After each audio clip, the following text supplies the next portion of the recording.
Ouverture de la page culturelle de cette édition, le ministère de la Culture et de la Francophonie donne les grandes orientations de sa politique, s'inspirant des objectifs assignés au gouvernement lors du séminaire gouvernemental. Une rencontre de réflexion au Palais de la Culture a permis de définir la nouvelle vision du ministère de la Culture. Serge Coléa.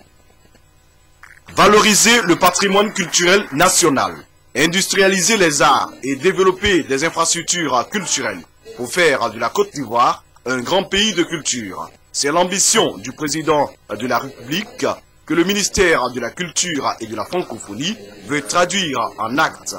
Pour atteindre cet objectif, le ministre Maurice Kwaku Bandama a décidé de planifier le développement culturel de la Côte d'Ivoire pour la période 2011-2015. Si le patrimoine culturel national, matériel et immatériel est connu, je pense que les Ivoiriens, avec des documents didactiques, doivent pouvoir connaître ce que c'est que leur culture, apprécier cette culture. Le premier chantier important, c'est le chantier de la réconciliation. Le second, c'est le chantier de la réglementation du secteur culturel. Le troisième, c'est le patrimoine. Le quatrième, nous nous disons qu'en Côte d'Ivoire, on peut impulser un développement des industries culturelles significatives de manière à créer des emplois pour la jeunesse, de manière à créer la richesse pour les artistes. Ce séminaire de finalisation et de validation de la vision stratégique du ministère de la Culture et de la Francophonie veut redonner à ce secteur son rôle dans le développement économique de la Côte d'Ivoire.